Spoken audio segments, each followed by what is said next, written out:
The only reason that she sang was because my mom and Claire's mom were like, you should totally sing, and like kind of bullied her into doing it. One of Travis Kelce's closest friends in the NFL just went on a major podcast and revealed something about Taylor Swift that has the internet completely losing it. And it involves two moms, a performance that wasn't supposed to happen, and a song that Taylor apparently had no plans to sing until she was pressured into it on the spot. The story is hilarious, it's wholesome, and it tells you everything about how Taylor Swift operates when the cameras aren't on, because this wasn't a stadium show or a music video or an awards ceremony. This was Taylor showing up to a football camp and getting talked into performing by somebody's mother-in-law. Let's break it all down. She's incredible. She's a pro. Yeah. So here's what happened. George Kittle, the San Francisco 49ers tight end, and one of Travis Kelce's closest friends in the NFL, just went on the Bussin with the Boys podcast and revealed something about Taylor Swift that has the internet completely losing it.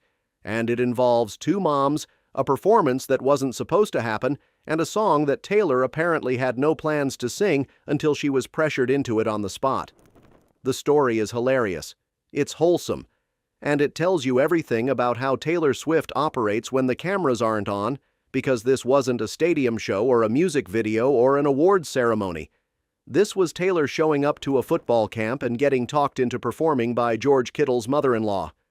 Let's break it all down. So here's what happened. Kittle co-hosts Tight End University with Travis every summer in Nashville, and he just sat down on the podcast and opened up about what it was like when Travis told him Taylor Swift was coming to their event last year. Kittle said when Travis told him Taylor was coming, his reaction was immediate. That's sick. He said if she wants to go to anything, here are the events we have planned. And Taylor didn't just show up to one thing, she showed up to everything, every dinner, every event, every activity. Last year when Travis told me that Taylor was coming, like to Tide and You, I was like, that's sick. If she wants to go to anything, here's the events that we have planned. And she showed up to everything. The most famous woman on the planet walked into a football camp full of NFL tight ends and their families and treated it like a regular weekend. But here's where the story gets incredible. Taylor apparently agreed to perform at the event, but the set list was supposed to be her choice. And then two women, Kittle's mother and his mother-in-law, got involved. They apparently encouraged Taylor to add a certain song to her performance. And Taylor, the woman who has played to 80,000 people a night on the biggest tour in history, was reportedly bullied into singing it. Their word, not ours. The only reason that she sang was because my mom and Claire's mom were like, you should totally sing, and like kind of bullied her into doing it. No one bullies Taylor Swift. I'm kidding. She's incredible. She's a pro. Yeah. The moms wanted to hear it. Taylor didn't have it in the plan. And somehow, two women who are not in the music industry convinced a 14-time Grammy winner to change her set list on the spot. That is the most mom energy thing that has ever happened in the history of live music, and it doesn't stop there. Taylor also personally arranged for another massive country artist to perform at the event. She didn't just show up as a guest and agree to sing, she made calls and helped book additional talent for an event that her fiancé co-hosts. That's not a celebrity appearance. That's someone who is genuinely invested in the people around Travis and the things that matter to him. She treated Tight End University like it was her own event, because at this point, Travis's world is her world. And because Taylor did it, we got Luke Combs to do it too. That's the funniest thing too, is like Luke Combs sang Buy Dirt. Mm-hmm. And then 2 artists later, Taylor Swift comes out and just brings the house down. I've never actually heard a venue be that loud before. And now Kittle is teasing that Taylor might come back this summer. He said he's about to start cold calling about 20 artists in the next 2 weeks to book entertainment for the 2026 event.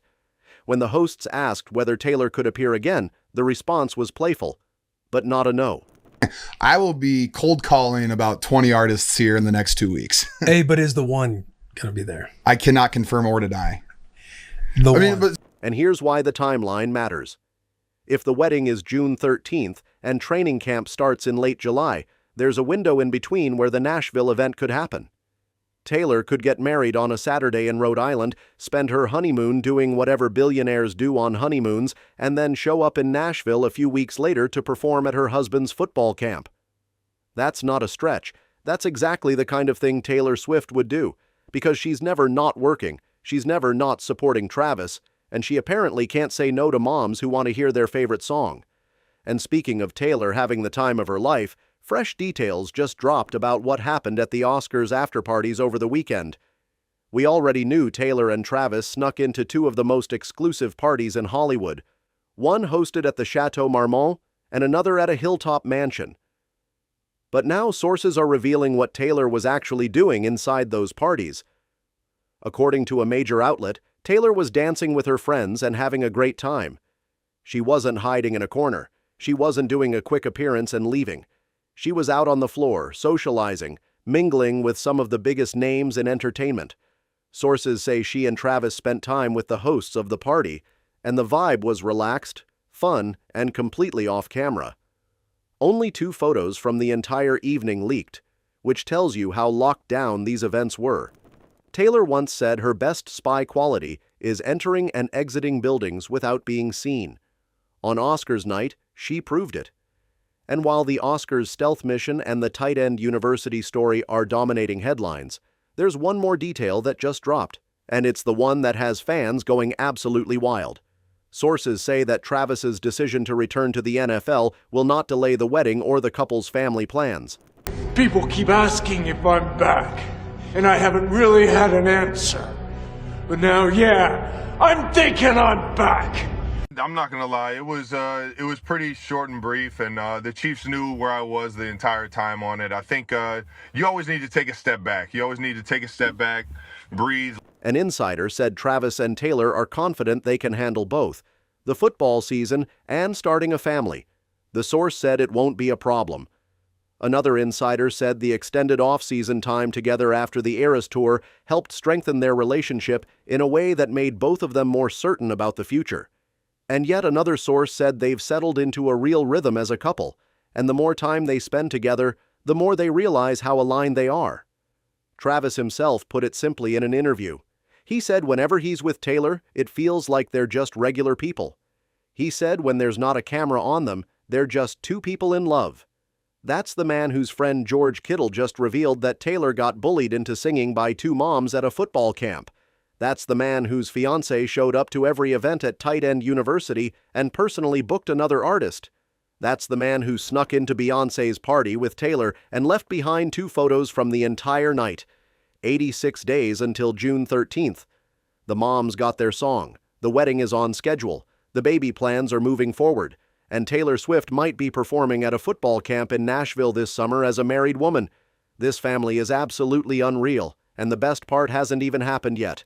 The thing is, once I started dating Taylor, I started understanding what Easter eggs were. You start kind of just placing those things all over the planet, and everybody starts to catch on. Hey, how many kegs of garage beer will be at that reception? Man, I can't even count that high. It's amazing to see her keep going to the table, keep finding new things to write about, keep finding, new melodies and things like that. And on top of that, still seeing her have that love and joy in what she does. And yeah, of course that's motivating. That's motivating for anybody to see, let alone, my fiance. And the article actually revealed that she got 9 windows and 6 doors replaced. I have a couple questions about this. I don't know that she has 6 doors in her house. Minor detail, but I get it. And that was a little earth-shattering for me because Donna, she is well organized. She is far more structured than anyone that lives in our house. When I found out the news, I was in our home days before this news actually dropped, when my mother-in-law herself told me that her plans going home were to get new windows. Can you please post the renovations that your mom's doing? Please. You already know. I didn't even know she was doing these things. If she needed a guy to come, screw some door hinges in, she could have just called me. But I guess she's doing a big, massive renovation. We got to talk about it. Yeah. Donna Kelsey is remodeling her modest Florida home. Let's give it up for Donna. Mama. Give it up for Mama Kelsey. Mama. I told her if she needed me to screw some door hinges in, I could have done it for her, but I guess she wants to do the whole remodel. In even more good news, in a couple weeks, you might be meeting a new Kelsey because you're getting the cuddliest, cutest, furriest FAFO of them all on March 31st. And that's all I have to say about that for now. Meow. I'm kidding. Am I? That's all for this video, folks. See you next time.